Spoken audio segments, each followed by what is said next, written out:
Welcome once again to the City of Maple Grove Report. I'm Dave Kaiser from CCX Media. Thanks for joining us, along with Heidi Nelson, Maple Grove City Administrator. Welcome, Heidi. Thank you. We are fresh off of Maple Grove Days. We'll talk about that a little later. A great weekend in the City of Maple Grove, but still a lot going on. The council meeting recently, about 38 minutes, but some very nice things within that meeting. Nothing pulled from consent, Heidi. We'll start there, but you had some hiring activity going on. Give us the breadth of the hiring right now. Yeah, so we had a deputy chief position in the fire department filled on Monday night with William Abderholden, and he's joining us from the state fire marshal's office. So this is the fire chief that's full-time fire deputy chief that's responsible for sort of the all of the fire marshal responsibilities, inspections, those types of things. So we're really excited to get this position filled, and I'm excited that Chief Abderholden will be joining us. We also had the appointment of the new economic development manager on this agenda, and that will be Joe Ammerman is joining us. He'll be starting next Monday, the 24th. So we're excited to get him on board. I should say back on board, because he was with us probably 3 years ago as an intern as he was finishing up his graduate school work, and so has been with the city of Osseo in the last few years here. So we're grateful to have Joe rejoining our team. And then also the appointment of 3 police officers. So sort of our ongoing efforts to keep our numbers up, adding 3 more officers to the ranks. All right, heading into the regular agenda, one item that was covered and very nice at the beginning was retirement of firefighter Scott Slimmer, and he has quite the background. Yeah, so firefighter Scott Slimmer has been with the department for over 27 years. Very remarkable long service with the department. He's considered a charter member of Maple Grove Fire Station number 5, so kind of out on the west side. During his career, he served as a paid-on-call firefighter, a fire lieutenant, and a fire captain assigned to Fire Station number 5. It was noted during the chief's presentation about Scott's retirement that he has been a key training officer staff for new firefighters in the department, and has really provided a lot of value to the department in that role. So we're grateful for Scott's service to this community over those 27 years. The Slimmer family has a long history with Maple Grove Fire and continuing members of the Slimmer family in the fire department. So really grateful to Scott for his service and that of his family as well. Very good. Congratulations to him. Next item on the agenda was the liquor violations, and 4 businesses that were brought up during this discussion. Give us a little background again of this process that happens and what the action is. Yeah, so twice a year our police department goes out and does compliance checks, one in the spring, one in the fall. We do it with all of our liquor license holders just to make sure sales to minors are not occurring. So we go in with an officer and a decoy, and that process is held in every liquor license location in the city. And so this time we had 4 folks that didn't pass that liquor compliance check. Applebee's, Rodizio Grill, Rusty Taco. This was their first violation in a 3-year period. We kind of measure it in 3 years, and then the penalties kind of increase if there's more in that 3-year period. And then Portillo's, this was their second violation in a 3-year period. So again, just stressing to these folks the importance of making sure they're carding individuals. Again, you know, we worry about if this happens when we are there, what's happening when we aren't there. And so we really want to make sure that they have systems in place and training in place to make sure that their staff are carding individuals. I think, you know, we always think it's just good policy to card everybody, regardless of how they appear or age or perceived age. And then also paying attention for, you know, any overservice types of issues, that type of thing. So we offer training at the city that we encourage their staff to attend, but they also need to be, you know, doing ongoing training. There's a lot of turnover in these positions, and so likely it needs to be more than, you know, once a year type of a thing. So lots of good discussion from the council as well as with the liquor license holders, and these will come back on the next agenda kind of with the resolution to finalize that, and then we'll work with each business owner because there are some suspension dates included there. So that'll get resolved then on August 7th. Just for perspective, and maybe you don't have it off the top of your head, but what is the total number of businesses that they would go out and go through at this particular time of the year? You say 4 failed, but what's the number that passed? That probably has to be a pretty big number, I would guess, in Maple Grove. That is a great point. And I think our liquor licenses is around the upper 60s number. So 4, you know, not Right. bad, but our goal is to have 0. Exactly. And I should say, there have been times where we have had 0. There have been times where we've had 10. Right. So it just depends on kind of the staffing in the day. But you're right. There are a number of businesses, liquor license holders that do pass every time. And so Right. that should be acknowledged as well. Very good. Moving on to department updates, community and economic development. Some updates coming up from what they're going to be doing. Planning Commission coming up on July 31st, and what are the items they'll be discussing? Yeah, so we have a couple items that night. We have a retail building kind of between Malone's and Red Lobster. So this is part of that transition away from the theater. We have floor and decor, and then they're going to be doing some building in sort of the edges of the parking lot there because of the reduced parking demand for floor and decor. So between Malone's and Red Lobster, the proposed uses in that building are Dave's Hot Chicken and Hope Breakfast Bar. And so Dave's Hot Chicken just opened their first location in Minnetonka. It's right outside of Ridgedale if you've been down that way to see that. And then Hope Breakfast Bar, they have a location at the West End in St. Louis Park. So a nice breakfast edition. I know that's always something people are interested in. And so this will be in front of the Planning Commission on July 31st, as well as a residential variance. Very good. Moving to engineering public works, an update on the drought. Ken Ashfield passed along some information. What did he have to say? Yeah, well, we keep getting little bits of rain here and there, but nothing that allows us to really get caught up in terms of the drought impacts. So just encourage people to continue to monitor their water usage, comply with the watering restrictions, so that even odd based on your address number, as well as no watering between 10 a.m. and 6 p.m. Again, this just really helps us keep that usage down and manage the demand as we continue through these drought seasons. You mentioned in your update, National Night Out. We'll talk about that in a minute because there's lots of fun activities coming up on August 1st, but also Highway 610, a groundbreaking coming up. What's the date? Yeah, so we're planning for a groundbreaking for the last segment of 610 on August 21st in the afternoon. So we'll be getting more information out about that, but also hoping for some of our federal delegation to be able to attend. It's during the August recess and just right before the state fair starts. So hopefully we'll have a lot of our federal, state, and county delegation there to celebrate the milestone of completing this last segment of 610. And explain that last segment to us. When you say the last segment, I think people think, well, isn't it at the end? That's as far as it goes, is over to 94, but there's some connections on the opposite side. Is that correct? So it's a lot of connecting that has to be done. It is. It's sort of completing that interchange there at 94, 610, and then connecting out to County Road 30 on the west. So right now, you know, all the system-to-system movements are really happening on Maple Grove Parkway, which is, you know, not really intended for that volume of traffic. So getting that interchange completed out at 94, 610, and then sort of allowing folks a different way to access the 610 corridor without having to come through the Maple Grove Parkway, you know, with all that retail area. That road carries a tremendous amount of traffic every day, and we know that it's carrying a lot of trips from beyond Maple Grove where people are coming in that way to access the system. So having alternative routes, not only to 610 to 94, to keep that pressure off that area with Maple Grove Parkway is going to be really important.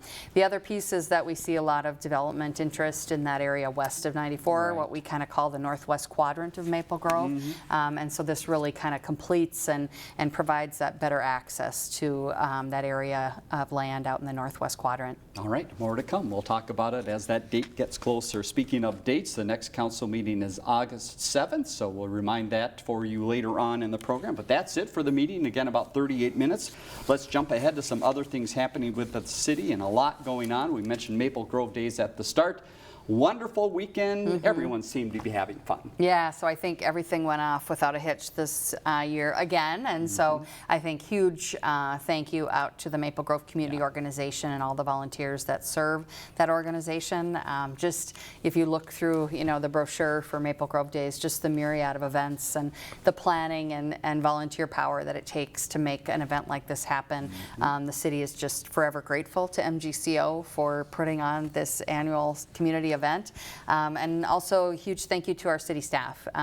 They do a lot to help support, from police, fire, public works, and making all those things happen with the various road closures, and also just making sure the city looks, is shining during that event. A lot of park use, so keeping those parks up. Yep, making sure everything's looking real good for that event in July. So lots of appreciation out to both those groups for putting on a great event again this year.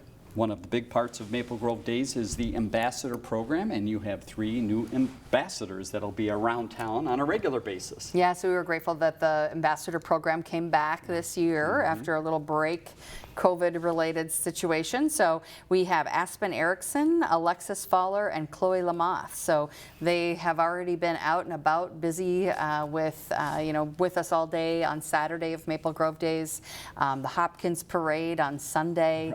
Right. Monday they were with us at the North Metro Regional Public Safety Training Facility ribbon cutting, and then they're off to Aquatennial. Yes. So it's a busy time for these 3 young women, but we are really excited for the year ahead and really happy that the Ambassador Program was able to move forward this year. Congratulations to all 3. We've been mentioning quite often the photo contest and get your photos in, and I think you must have heard the message because you have a lot of photos. We do. 500 entries submitted this year, and over 4,100 votes cast in the online voting to select the viewer's choice entry. So you're going to have your work cut out for you, as you're one of the judges of our photo contest. So that's a 500 photos to weed through here. So we'll be awarding those winning photographers and recognizing them at our council meeting in September. Yeah, always a fun event. All right. You mentioned the training facility ribbon cutting. Let's talk a little more specifically about that. Again, remind people where that is, what that is, and why this great expansion was needed. Yeah, so this is right up off of 89th Avenue, just kind of part of our Public Works campus, formerly known as the North Metro Range. For many, many years, this facility has been in place.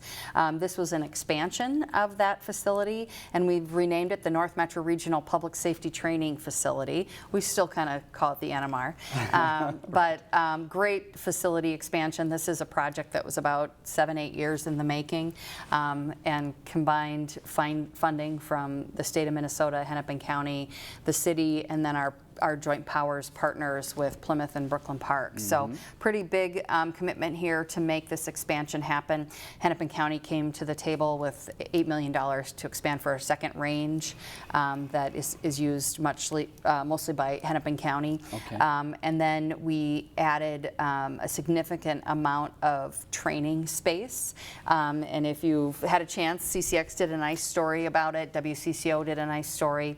It just really kind of highlights what we're trying to do in this building. And so we have the Vertra 300-degree surround type scenario-based training that is just really state-of-the-art and a great offering for law enforcement to really provide them that situational-based decision-making training, and it gets them into that situation. I know Chief Werner has done it a few times and always comments, yeah, it gets my heart rate up because you feel like you're absolutely in that scene.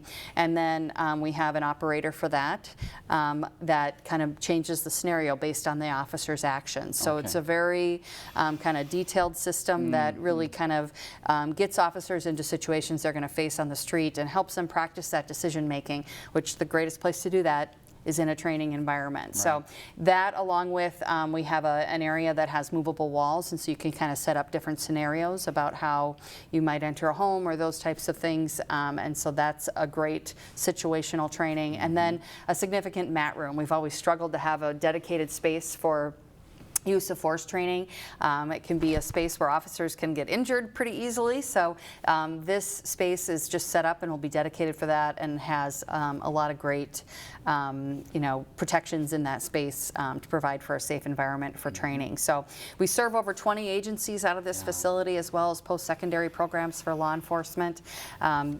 Open to the public on Saturdays. I know that's coming back here. We've been kind of not doing that during the construction phase, but again, grateful to our funding partners with the state, our state legislators, Senator Limmer, Representative Bonner, Representative Robbins, all authored bills to support the legislation to bring the state funding for that, and so we're grateful for that, as well as Hennepin County, Plymouth, and Brooklyn Park for their partnership, and they were all able to attend on Monday and be part of this great celebration. So Sounds like a take grand a look event. at the news stories that are out there. I think it provides a great view shed into what we're trying to do in this facility, and I think it'll pay dividends for many years to come. Fantastic. Let's move ahead to National Night Out. We mentioned a little bit earlier, August 1st is the date. Tell us about all the fun that happens and why residents should get out and meet some neighbors. Yeah, so I heard just yesterday that we have, we're thinking we're going to have about 210 parties. So I think that'll be the biggest national night out ever here in the city of Maple Grove. But yes, Tuesday, August 1st, we kick off the day with our community picnic over at the community center from 11 to 1, and lots of great public safety displays, equipment, that type of thing. We have a food and school supply drive for cross, face painting, balloon artists. There's a free hot dog lunch provided by the Lookout, and so encourage people to come out during the day on Tuesday, August 1st from 11 to 1 at the community center. And then you know, the block parties that happen through National Night Out, party registration is requested in advance to ensure that we can get a group out to see you. We pull all together, you know, police, fire, public works, our elected officials, and put groups together, and we try to get out and visit every one of those parties. And so if you haven't put your group together yet, please give a call over to the police department. Todd Strigi is your point of contact there. But we're looking forward to this really a very significant national night out here in 2023. Yeah, just a huge event, so hope neighbors can get out and meet some of their neighbors. Business news, always something happening in the city. Give us a look at some of the 3 new businesses in town. Yeah, so congratulations to MAS HVAC that recently broke ground in Arbor Lakes Business Park. They've chosen an excellent location to grow their business, and they're relocating here from Circle Pines. And then the longtime AAA Minneapolis office in Maple Grove is relocated to Main Street. It's in the former Schuler Shoes space. Nice complement to the other businesses and services on that Main Street corridor. And then we've also welcomed reproductive medicine and infertility associates to the Arbor Lakes medical building. They also have locations in Edina and Woodbury, so another great medical service here in our community. Here's a special day coming up that recognizes some great staff people in the city. It is Parks and Recreation Professionals Day on July 21st. Tell us about the festivities and why they're a great group to celebrate. Well, we certainly saw their good work over the weekend of Maple Grove Days. They are a critical piece of getting that event put on. So July 21st is Park and Recreation Professionals Day. So we celebrate the amazing team that we have here at Maple Grove Parks and Rec. They make a positive impact every day to ensure that everybody's able to enjoy our many parks, trails, recreational facilities, and programs and events. And so thank you for their service, and good to be recognizing them for that. While we're talking about that area and that team, let's talk about some of the activities going on right now. Lakeview Knolls Park improvements. People around that area might have noticed things going on. What's happening there? Yeah, so construction's targeted to begin there July 24th and completed by October of this year. And so this is really an expansion of the pickleball courts that are there, to creating a larger facility for pickleball. The existing courts there will be closed during this construction. The ball fields and play area will remain open until the playground replacement in September. So new playground coming in September. We did reconfigure some of the play fields in the last year or so. If you drive by on County Road 30, you'll start to see some of that construction fencing going up, but should be a pretty quick project in July and out in October, and we'll have an expanded pickleball facility there. Great, more places to play. Speaking of playing in the city, the activity guide for fall, believe it or not, is already coming out. Don't say it. Yes, we have to be looking for it though, yes. Right? So the Parks and Recreation Fall Activity Guide will be available online, and printed copies mailed to residents the week of July 24th. And then program registration begins August 1st. All right, here's something neat that they're working on, a community garden survey. So give us a little background here. What's the look and what's the request from residents? Yeah, so our Parks and Recreation staff is requesting residents to complete a brief survey on a proposed community garden program.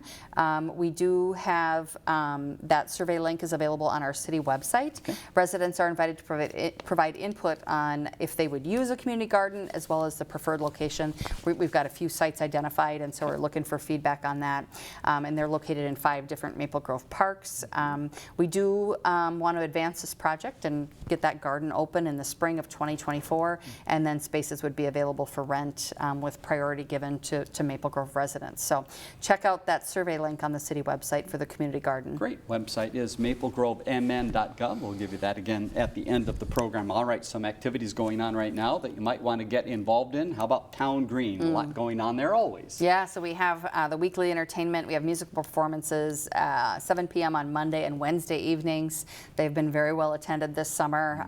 Very popular, busy music events. And then we have the kid family-friendly entertainment is offered every Thursday at 10:30 a.m. And then Friday night movies are now underway. That started with Maple Grove Days, and that's Friday nights at dusk. And just a reminder to bring a chair or blanket, and then we do have concessions available there as well. Yeah, fantastic venue. Another great venue is the Farmers Market that happens on Thursdays. Tell us about the market and what's coming now. Yeah, so Thursdays, 3 to 7, we'll continue with those times until later into the fall. Lots of good summer favorites showing up at the market, including tomatoes and sweet corn. And so Thursday from 3 to 7 at the community center. We just happened to hear that it's going to be in the 90s again, believe it or not, right? So you might need a pool to go to, and the city has a pool outside. Yeah, so our community center outdoor pool is open every day from 10 to 6 through Labor Day. Everybody in the pool area must have a wristband, whether they're swimming or not. And then children under 42 inches in the pool must be with an adult within arm's reach. And super important to have that supervision of the kiddos in the pool, 1 adult per 3 children. And so pool hours 10 to 6 through Labor Day. All right, get out there and have some fun. All right, last couple notes here, thinking head towards fall again, we have to say it. First is the State Fair, and just to give you a heads up about the bus service. Yeah, continue to struggle with that driver labor shortage.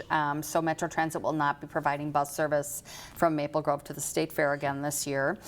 We are hopeful that it would return in 2024, and just as a reminder, this was weekend service only, so just note for your planning for getting to the State Fair, that service won't be available in Maple Grove from the transit station there in Arbor Lakes on those weekends. All right, one other fall note for you. Saturday, September 16th, big day in the city of Maple Grove for some music and fun. What's happening? Yeah, so this is Rockin the Grove.